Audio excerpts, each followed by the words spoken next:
You've stopped into another episode of Dad Crossing where myself, Nick, and my co-host Sean will have real, honest chats about the highs and lows of dad life. We'll laugh together at the craziness of parenting and the silliness of our kiddos, and we'll support each other through the challenges and tough decisions of fatherhood. Whether you're a seasoned granddad or a dad-to-be, we promise laughs, relatable, and sometimes raw talk, and expert help to tackle the tough issues. Not from Sean and me, but from the amazing guests we'll have on the show. So let's be dads crossing through life together.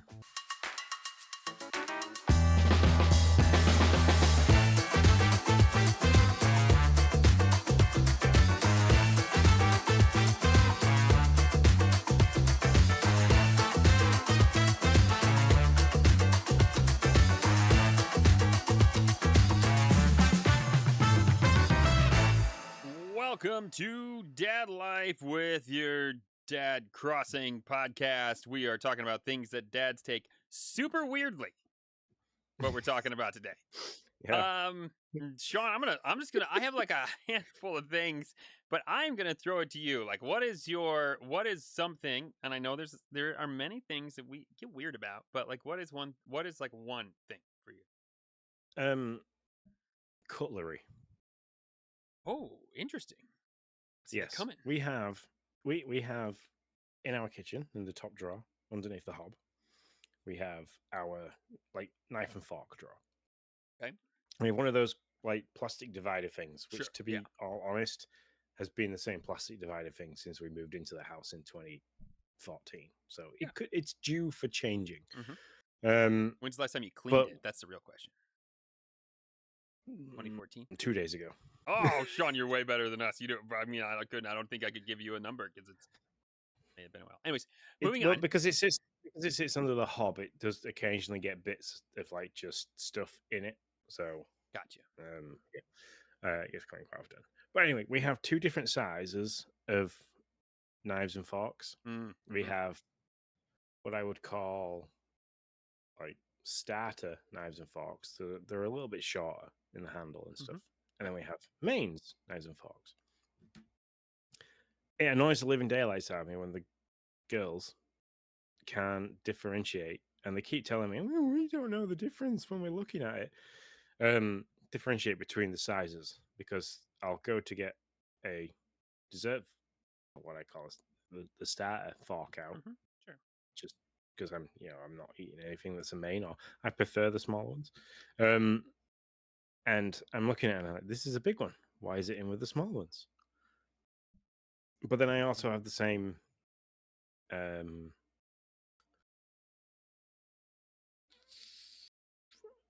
issue when it comes to loading the dishwasher. So the cradle that the knives and forks sit in, there is a little on the left. The others go on the right. So little left. I thought LL. It's boom. Like it? No, they still all end up just chucked in together anywhere. So yeah, that drives me mad, to the point where I will actually take them out of the cradle in the dishwasher and rearrange them. Now, see, here's the thing. We are actually looking at buying new silverware.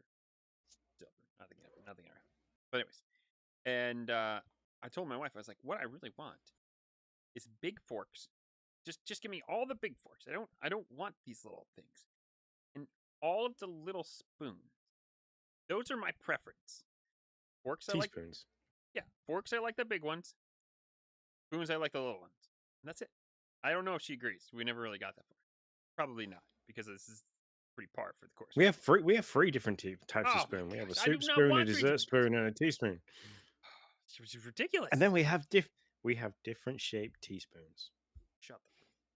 Now we do have long teaspoons. I'll keep those. I like those. Those are good for longer cups when you're trying to stir drinks and stuff. It's just a long handle teaspoon. Like those. A latte spoon or a Sunday spoon. Oh, okay. See, yeah, I'm learning here. I don't know what we call them, but sounds good. I'll go with that. A latte spoon. I'm bringing it over to America if it's not here already.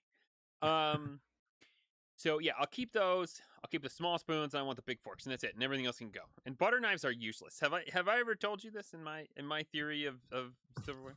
Butter knives have no use. You can spread peanut. You can spread anything with the back end of a spoon.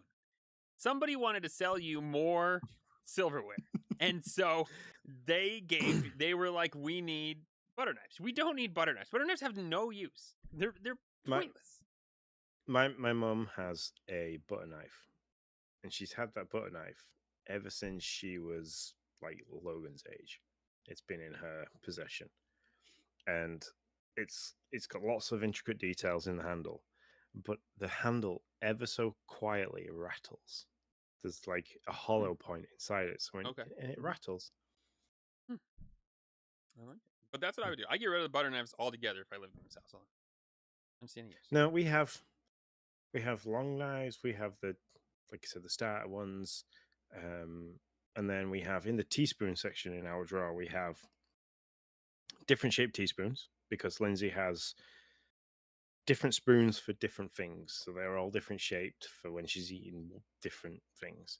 But then she has her special little tiny forks, and they're like, I don't know, the same size as a teaspoon in length, Like an hors but it's d'oeuvre a fork. tiny black fork. Yep, and that's what she likes to eat her salad with.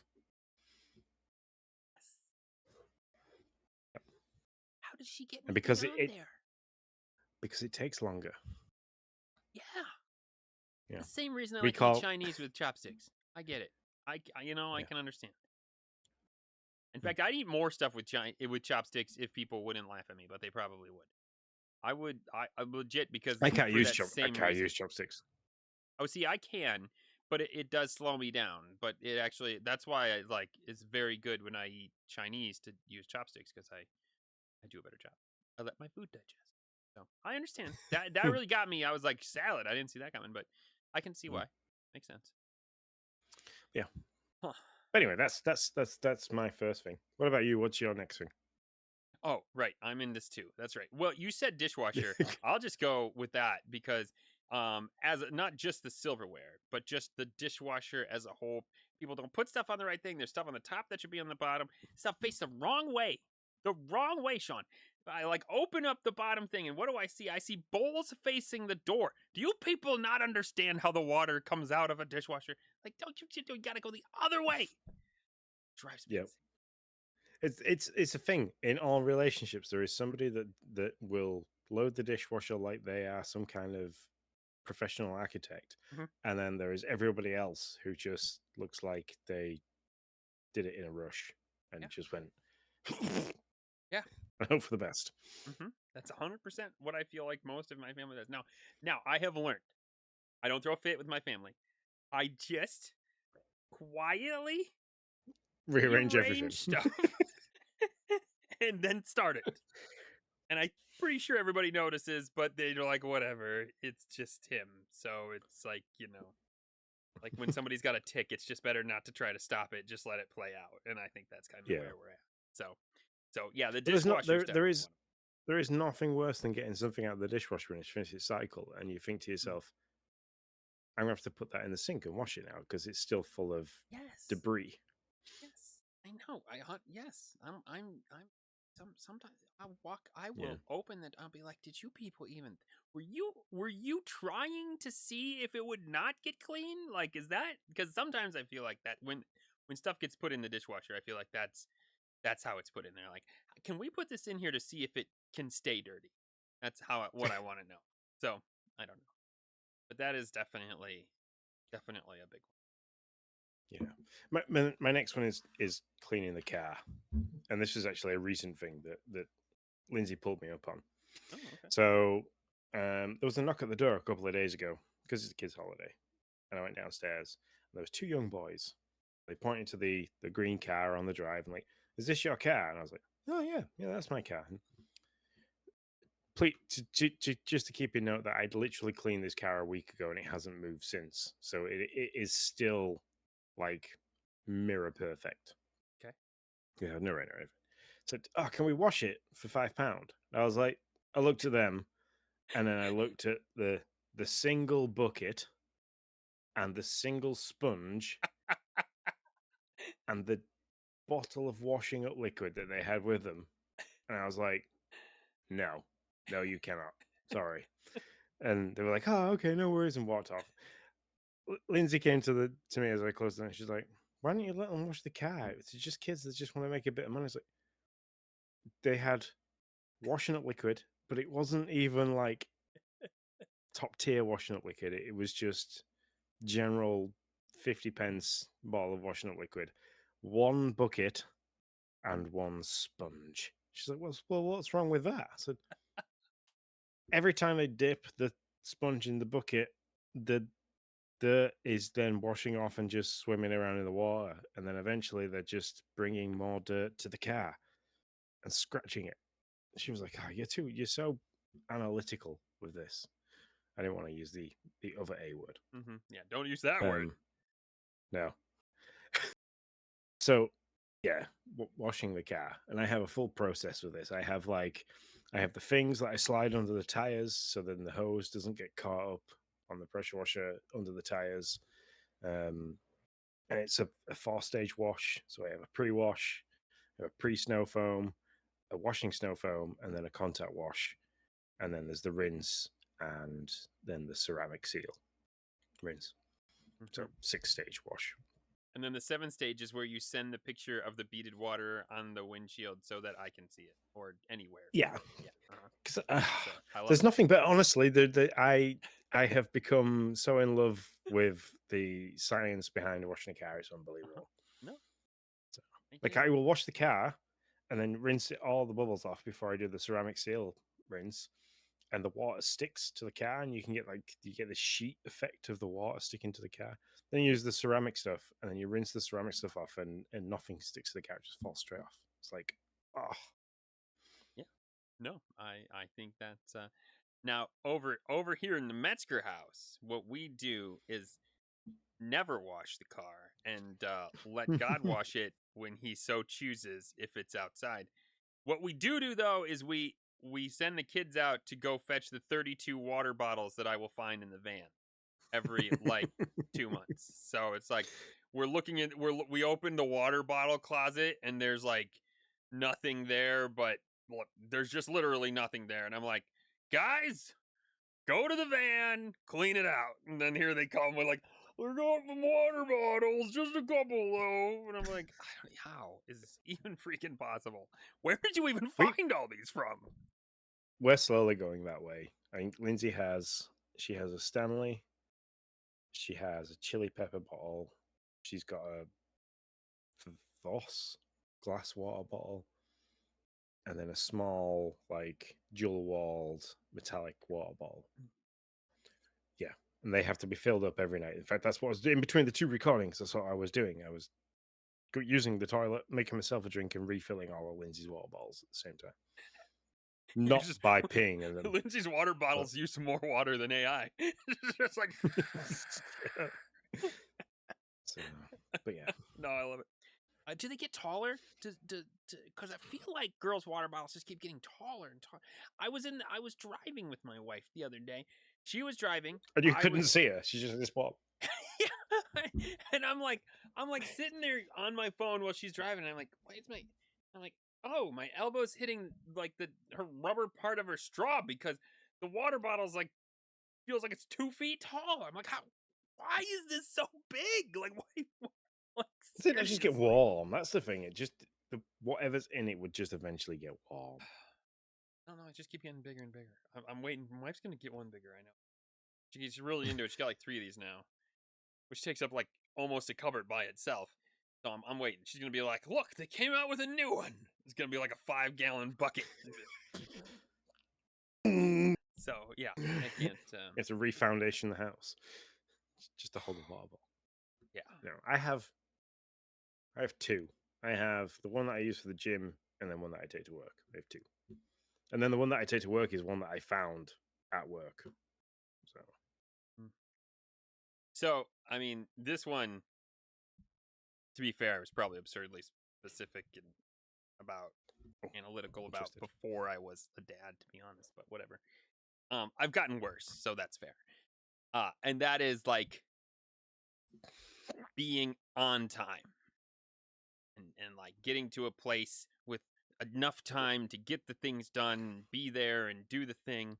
Now, Sean, not a big deal, but everybody has a nemesis when it comes to certain things. And I married mine. So hang on a second. Hang on 1 second. Because I have a feeling we can be in exactly the same boat here. So Lindsay will be like, we need to be there for like 10 o'clock. I'll be like, okay, cool. It's going to take us 25 minutes to drive there. So let's set off with like 45 minutes before we have to be there. And she's like, why are we doing that?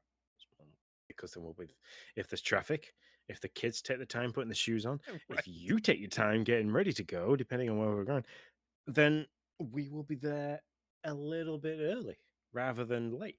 And she's like, no, we'll be okay. We'll set off 20 minutes before we need to because we'll get there in good time. And it's like, and then what happens is she's flying around the house in a flat because she's like, I can't believe we're gonna be late. We're always late. We're always late. And I'm like, well, we wouldn't have been late if we targeted 15 minutes earlier. Yep. Yeah. Yep. Listen, I've been trying really hard to get better on this one.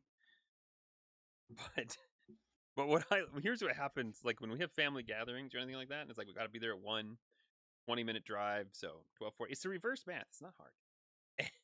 And it's 12:40, and it'll be like 12:10, 12:20. My wife will come out in running gear. I'm like, what are you doing? She's like, I'm gonna go run.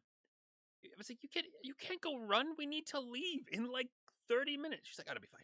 I was like, no, it won't. We cannot. You cannot do this. She's like, it'll be fine. That's what she says. I like the camera shake was for Yeah, added yeah. effects. It's like, and she's like, don't worry, it'll be fine. And she's like, down the stairs she goes. And then it's the same thing. She's like, she gets up. She's like a pile of sweat. She's like, I just gotta take a shower. It'll only take 5 minutes. It'll be fine. Don't worry. And it's never fine. I mean, it is fine. No. That's the problem, because in the long run, she's right. It is fine. It's like nobody died. It wasn't a big deal. We're both, to be fair, trying to get better. So I will cop to. There are times where I need to be like, okay, it's not as big of a deal, and she's trying to be like, okay, I'm gonna try to be on time. So It's when things are booked. That's the one that gets me. When it's yeah. not like a family deal where you can rock up and nobody really cares because it's like family. You're going to be there all day, and people usually tell you for a family event to be there at a certain time because they know people are going to turn up late. Yeah. But when you have something booked, that's when it's worse. Yes. Soccer has numerous times been a quiet car ride to the soccer field. As I'm like, we're gonna be late. Knew we should have left. She's like, it'll be fine. We won't be that late. We'll be late enough. But if we get there and they're kicked off, we are late. Yeah. We've never fully missed a game, but we have definitely, like, the coach is normally like 45 minutes early. We've definitely pulled in and like pushed her to the goal box line as they're like counting off team members. Like, she was always there, ref. Don't worry. You just didn't see her. Yeah. No, it drives me. I hate being late. Like I will. People laugh at me when I say like, oh, I go to because I always before a day shift I always go to the gym before I go to work.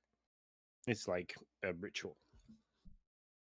So we'll all be sat around the table and everyone's like, oh, so tired. You know, I got up at like 6:10, and I'm like, 6:10? You literally live. We start at 7. You have to be here for 10 to 7 for the handover. You live 45 minutes away. 6:10 is not enough time. Like, what did you do? Roll out of bed, get dressed, and get straight in the car? Like, yeah. Well, what about food? Did you not prep any food? No, I'm just gonna go to the canteen. It's like, okay. What about like a shower? Anything like? No, but I'll get a shower when I get home later. You're like, what about a? Nope. Answered. Okay, we're good. Yeah. Well, like at 7, I'm like, an algorithm. I got up at 4:15. I'm like, you got up at 4:15, and we start at 7. I was like, well, yeah, because I took the dog out, and then and I had a coffee, and then I went to the gym, and then I got here and had a shower, and got changed and ready and presentable, and here I was awake. Like, I can't believe you get up at 4:15. I couldn't do that. And I'm like, well, why? I just go to bed a bit earlier, and they're like, oh no, I didn't go to bed until 1. So, You get up at 6 a.m. It's 5 hours sleep. What the hell? And you're messing with volatile equipment. Yeah. I know. So, but no, it drives. It's just I hate being late. I like being early, but I also don't like being too early because that's just uncomfortable. Yeah, no, So, you don't. I mean, depending on what it is, but yeah, it's just awkward, especially if it's like at a party or something. Then that's just rude, right? Like if you're like going over to somebody's house, you're like, you get there at like 30 minutes early. You're like, hey, and they're still not ready yet, and you're yeah, like, hey. you're like, yeah, no, that's just rude. So yeah, you gotta get it the sweet spot just right. With kids, that's difficult. It's true. It's true. Yeah, it's like herding Especially cats. right now I had it down with Ariel for the longest time because I knew that she was like, if I said I need you to be ready, and then I would say 10 minutes, we need to get to the car. I gave her like 10 minutes. She would probably take all 10 minutes before she would be in the car, even though I've already told her to like have everything ready. There'd be like 7 things she forgot. But now the problem is she's hot and cold. Sometimes she's really good and she has everything done, and so I'm like, get in the car, and then all of a sudden I'm like, crap, we're in the car, and it's like way too early. Like she literally has everything ready to go. So now it's like, I don't know, my system's all screwed up because sometimes she actually gets it all done in time. Yeah. All right, what's another one for you? Making the bed. Hmm. Oh, hang on. I might have to skip this one. No, hang on. There's because Logan's not being very well. He's just come out of his room. So Oh, one okay. second. Okay. Well, while you're doing that, I will. If you want to pause the recording, he's going to be sick. Okie dokes. Thanks for tuning in to Dad Crossing. We're here to remind you that this podcast is made by dads for dads. It's a place where all of us can come together, share a laugh, and tackle the wild ride that is fatherhood. If you want to keep the conversation going or just need a safe space to chat or ask for help, you are always welcome to reach out. You can find me, Sean, at Sean_Abbott, and you can find my good friend Nick at Nick10Do. And of course, give our social media platforms a good look over because that is where we share all the updates, all the laughs, and all the things dad life. That is, everything is at Dad Crossing. For anything more, feel free to drop us a message at team@dadcrossing.com. And until next time, stay strong, stay connected, and remember, you're never alone on this journey. We'll see you in the next episode of Dad Crossing.